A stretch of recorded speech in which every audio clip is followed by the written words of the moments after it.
Bueno, ya les contamos, ¿cierto? Esto desde ayer es una ley en nuestro país que se debe cumplir, de lo contrario hay multas asociadas. Nos referimos al grabado de patentes en vidrios y espejos de los vehículos particulares. Queremos hablar de esta medida, ¿es efectiva o no? ¿Realmente garantiza mayor seguridad? Se lo preguntamos a Francisco Fresar, ingeniero, investigador en transporte. Gracias por conectarse con nosotros. ¿Cómo está? Bienvenido. Buenos días, muchas gracias.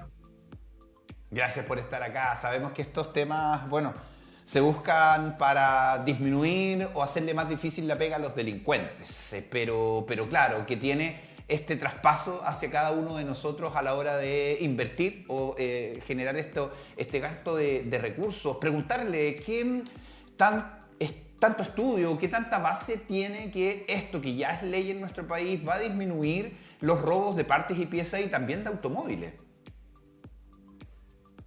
A ver, no existen, o por lo menos yo no encontré en mi exhaustiva búsqueda, estudios que apuntaran a este tema, menos aún si tienen algún efecto en atenuar o disminuir los robos, ni locales ni internacionales. Entonces, esta es otra ley más en que se hace sin tener evidencia técnica o evidencia al respecto. O sea, no hay garantía entonces, pese a que hoy es una normativa que obliga a todas las personas a hacer esta inversión en sus vehículos, ¿verdad? Nos gustaría también hablar acerca de lo que pasa con la inversión de aquellos vehículos que son menos costosos, más antiguos, menos susceptibles incluso de ser atractivos para los delincuentes, porque aquí van a tener que invertir lo mismo todos por igual, pero sabemos no es el mismo gravamen a el bolsillo para todos por igual. Claro, eso es muy importante, muy relevante, porque esto yo lo veo como un impuesto regresivo, porque perjudica muchísimo más a los vehículos baratos y a las personas que probablemente tienen menores ingresos, por eso no pueden tener un vehículo más caro.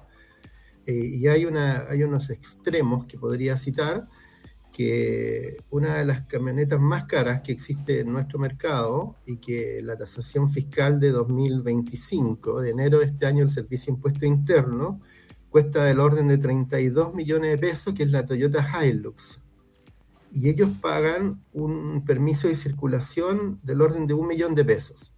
En el otro extremo está esa misma camioneta Toyota Hilux, pero del año 1975, en la tasación fiscal de impuestos internos, y cuesta 150.000 pesos. Y el permiso de circulación cuesta alrededor de 32.000 pesos. Entonces, si uno hace cálculos ahí, en la camioneta barata, cuesta del orden de un séptimo grabar las patentes del vehículo, y cuesta 2/3 del permiso de circulación. Entonces, uno puede ver que eso es un gravamen altísimo al vehículo o a la circulación de ese vehículo. Por el otro lado, no vale la pena calcular 20.000 pesos respecto de 35 millones o de 20.000 pesos respecto a 1 millón de pesos. Entonces, arriba es despreciable. Entonces, y por otro lado, la camioneta de 35 millones es un bien deseable o con alta propensión al robo del vehículo y eventualmente sus espejos. Pero yo me pregunto, ¿quién va a robar una camioneta Toyota Hilux del año 75 que vale 150 lucas y que probablemente su espejo sea de madera con un vidrio, con un espejo amarrado con un elástico? O sea, siendo realista. Entonces, no puede el Estado tener tan poca calle como para no decir, mire, hagámoslo desde un cierto antigüedad. Entonces, si uno considera, por ejemplo, que los 6,5 millones de vehículos que actualmente existen en nuestro país, a 20.000 pesos el grabado patente, eso da que es un negocio del orden de 150 millones de dólares, de los cuales por IVA el Estado recauda 25 millones de dólares. Si lo hubiera hecho, por ejemplo, para una antigüedad máxima de 10 años, o sea, para todos los vehículos que son menores de 10 años, eso grava a 2/3 del parque. Y eso significa igual 13 millones de dólares para el Estado, lo cual a mí me parece que es un buen negocio para el Estado, pero me parece que no corresponde que el Estado traspase la seguridad que lo garantiza en la Constitución al usuario. y yo podría, por otro lado, decir, mire Estado, yo tengo grabada mi patente, tengo grabada la patente conforme a lo que usted me indica, y eso me va a proteger de robo, entonces le exijo que no me roben el auto, porque yo ya lo hice. Sin embargo, todos sabemos que el Estado no va a hacer nada, porque ellos son los que tienen que combatir la delincuencia, y en este caso traspasan la responsabilidad de nuestros bienes que están en lo público a nosotros. Sí, bueno, es toda una temática, sin duda, el gran abanico de opciones, y sabemos que ha pasado con muchas leyes o con muchas decisiones que se toman, porque es difícil poder abarcar el 100% de la realidad que viven en un país. Pero claro, es mucho más doloroso cuando nos damos cuenta de que quienes nos gobiernan no conocen la realidad de un territorio. Pasó, por ejemplo, el tema de la pandemia, con el tema de las clases online. Todos daban por hecho que las personas tenían acceso a un computador, tenían acceso a internet, cuando no era así. O sea, hay muchas realidades distintas en el día a día, y claro, una ley estándar puede beneficiar o perjudicar a otros, pero también ahí, desde la inversión, claro, es una inversión que para algunos podrá ser poco, para otros muchísimo, pero dentro del objetivo, ¿se podrá disminuir el robo de partes de pieza, entendiendo, y lo conversábamos el otro día nosotros como equipo internamente? Claro, antiguamente se hacía la diferencia. Un delincuente que iba en una cuadra y veía que 4 autos estaban con el grabado de patente y 3 no tenían el grabado de patente, se iban con los 3 que estaban ahí, porque era más difícil poder robar el otro. Pero hoy día, que van a tener todo el mismo estándar, que todos van a estar iguales, ¿va a disminuir, le va a restar habilidad a los delincuentes? Claro, lo que pasa es que lo que no hay es una evaluación objetiva de esas fechorías, es decir, cuánto se cometía o no ese error, que es el ejemplo que usted toma, 3 de cada 4. Y es más bien subjetivo. Entonces, eso es lo que se especula que podría contribuir a disminuir, pero yo lo miro por otro lado. O sea, sin que existiera esta ley, la mayoría de los vehículos caros salían con la patente grabada, ya sea como una concesión de parte de la automotora por tan excelente compra, porque el propio dueño quería cuidar esa alta inversión, o porque se lo regalaba a la compañía de seguro. Entonces, los autos caros tenían desde hace 10 años probablemente inscrita su patente ya en los vidrios, salían así. Y eso no fue ningún atenuante para que robaran muchos autos. Todos sabemos que roban muchos autos y roban los autos caros. Entonces, esos autos ya tenían grabada la patente, y a los delincuentes les importaba re poco, no solo porque probablemente muchos de esos autos llevaban las desarmadurías y se vendían como parte, como repuesto, o lo sacaban del país, o simplemente lo usaban para cometer más delitos en un par de días. Claro. Entonces le importaba re poco, ¿no?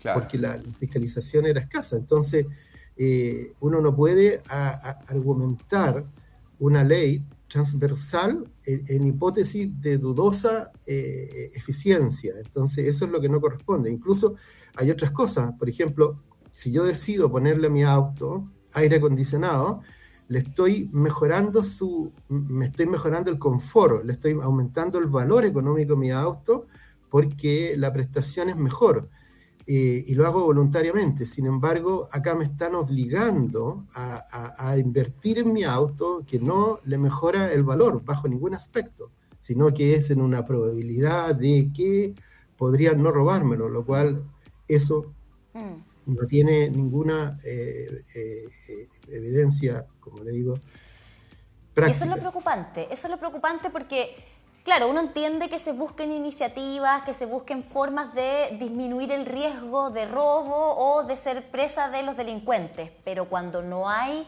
un estudio detrás, cuando no hay experiencia en el extranjero que quizás nos diga, oye, mira, acá se hizo y fue positivo, porque usted nos dice, usted hizo una investigación profunda, exhaustiva respecto de este tema y no encontró nada que sustentara la decisión que finalmente se tomó. Entonces uno dice, bueno, entonces, ¿qué se está probando? ¿Cómo están haciendo las leyes en nuestro país? Así como por tinca nomás, ¿no? Mira, a mí me tinca que esto va a servir, a mí me tinca que va a ser bueno. ¿Y como no vamos a gastar plata el nosotros? El tema está que, claro, el gravamen, volvemos atrás, es para el usuario, es para el dueño de ese vehículo que hoy día tuvo que hacer la fila, en algunos casos de hasta 3 horas para poder grabar las patentes, gastar estos 20.000 pesos, además de todo el tiempo que se invierte, que sabemos también tiene un costo. Pucha, como que no nos da mucha esperanza este tema, ¿no? Sí, cierto, y además la falsa ilusión de seguridad que nos dan con que están grabados no nos van a robar. Pero no existe, o sea, tampoco el ministerio mostró algún estudio en que esto tuviera algún nivel de efectividad. O sea, no es que uno diga, mire, yo no encontré, pero el gobierno tampoco lo mostró. Se lo pedimos de distintas instancias, no tantas instancias, sino que indirectamente, y como siempre las explicaciones abundan. Entonces, yo creo que el problema es complejo, porque otra cosa que puede ocurrir, que las compañías de seguros se suban al carro y digan, mire, yo no le puedo pagar por el robo de su vehículo porque usted no tenía grabadas las patentes. Es que no cumplía con la norma, claro. Claro, entonces su vehículo era ilegal, entonces no le puedo pagar. Entonces ahí hay un problema más grave aún, porque no tan solo algo que no nos contribuye a conservar nuestro vehículo o a estar propensos al robo, sino que además nos compromete con otras cosas que sí estábamos dispuestos a pagar, como un seguro del auto, y eso es una decisión propia, voluntaria. Pero nos perjudica esto porque si no lo hacemos por alguna razón, vamos a perder ese seguro. Por otro lado, cuando te dices sobre cómo se hace internacionalmente, por supuesto que los países desarrollados no hacen cosas arcaicas como esta. El vehículo viene con el número del motor, el BIN, que se llama por su sigla en inglés, impreso en un lugar visible. La mayoría de los vehículos, incluso ya la gran mayoría de los vehículos asiáticos los traen, y en Argentina y en Brasil, aquí en el barrio, también lo traen impreso en la carrocería, que se vea desde cualquier parte, y en Argentina y Brasil graban ese número también en los vidrios, pero con otros objetivos, vienen de fábrica. Entonces, cuando uno dice cómo se hace en otros países, o sea, en Europa en general, desde el año 2021, por un concepto de emisiones, es decir, de trazabilidad de las emisiones y del consumo de combustible, todos los vehículos tienen una electrónica implícita, es decir, viene con el vehículo y con eso se hace seguimiento, y los fabricantes de los vehículos o los operadores, es decir, los que venden los vehículos, tienen la obligación de la trazabilidad de todos los vehículos y envían esa información a una directiva, a una unidad de la Comunidad Europea para ese control. Entonces eso no solo permite, por ejemplo, ver la trazabilidad de las emisiones contaminantes, sino también es por dónde anduvo el vehículo. Y permite también estudiar comportamientos del vehículo frente a accidentes o frente a infracciones de tránsito, por ejemplo, que son, uno podría decir, es como la caja negra del vehículo, que se ha hablado acá de implementarla. Entonces, eso tiene también una cosa que podría interesarle al Estado, a nuestro país, particularmente a impuesto interno, en esa retrógrada forma de fijar el IVA en los vehículos. Cuando dice un vehículo de trabajo, entonces el Servicio de Impuesto Interno por 100 años, o por 50 años, ha estado diciendo, mire, este vehículo paga IVA, este vehículo no paga IVA porque es un vehículo de trabajo. Entonces, ¿qué es un vehículo de trabajo? Es aquel que se usa para trabajar, pero no para ir al trabajo. Entonces hay muchos empresarios que compran camionetas o compran jeep de 2 puertas para como vehículo de trabajo para descontar IVA, pero claro, el auto lo usan para ir al trabajo, están en la oficina todo el día y lo usan de regreso. O le compran otro auto a la señora, una camioneta o un jeep, y va a dejar a los niños al colegio. Entonces eso no es un vehículo de trabajo, sin embargo descuentan IVA en la compra del vehículo y también en el consumo de combustible. Entonces eso es injusto. Sin embargo, alguien que usa el vehículo para trabajar, supongamos un conductor de Uber o un vendedor de alguna empresa en que tiene que visitar a los clientes, eso él lo usa para trabajar, pero siendo su vehículo un sedán, por ejemplo, no puede descontar IVA ni en la compra ni en el combustible. Sin embargo, ese es un vehículo de trabajo. Entonces, con esta trazabilidad del vehículo a través de la electrónica, Impuesto Interno podría perfectamente ver quiénes usan el vehículo para trabajar y que se acojan al descuento del IVA y quienes no, de modo de no aplicarlo. Entonces, yo creo que toda esta modernidad que existe, no tenemos que desarrollarla, no tenemos que probarla, experimentarla, existe y está aplicada en Europa desde el año 2021, entonces simplemente el gobierno podría decir, perfecto, todo vehículo nuevo que se venda en el país a partir de 2027 tiene que tener esta trazabilidad que se usa en la Comunidad Europea, sin modificarle ninguna coma, porque somos especialistas acá en transformar las cosas y dejarlas mal. Apliquémoslos tal cual se usa en Europa, porque funciona y así lo hacen los países inteligentes. Y serviría para recaudar impuestos y para sancionar el mal uso del descuento del IVA, por ejemplo. Y eso, como tiene la movilidad activa, es decir, tiene la trazabilidad del vehículo, evitaría los robos. O podríamos saber dónde está el vehículo, porque es imposible desconectarlo, digo en comillas, el GPS, porque no necesariamente el GPS es una parte de esa trazabilidad. Entonces los delincuentes ahí estarían en todo momento viendo dónde está el vehículo. Entonces eso disminuye de inmediato el robo de vehículos. Pero por supuesto, eso no es algo en que el gobierno esté interesado. Esto yo lo presenté cuando una diputada me pidió ayuda para tratar de revertir esta medida o modificar el reglamento, y fui a la Cámara de Diputados, a la Sala de Obras Públicas y Transportes, a exponer este tema, y expuse que eso es lo que se debiera hacer, que debiéramos copiar bien nomás. Y quedaron muy interesados, que sí, que podría ser, que bueno, mira, qué bien que existe, ya, te vamos a llamar. Hace un año, no estoy esperando, porque por muchas otras cosas que he intervenido, sé que nunca pasa nada, sino que simplemente son códigos de buena práctica, claro. Pero no ocurrió nada. Entonces, esa es la forma de resolver, es decir, copiemos bien cómo lo hacen los países inteligentes y no pongamos a inventar soluciones arcaicas que no tienen ninguna evidencia técnica de que resultan. Sí, bueno, sabemos que en nuestro país tenemos muchas leyes que están ahí en papel, pero no se implementan.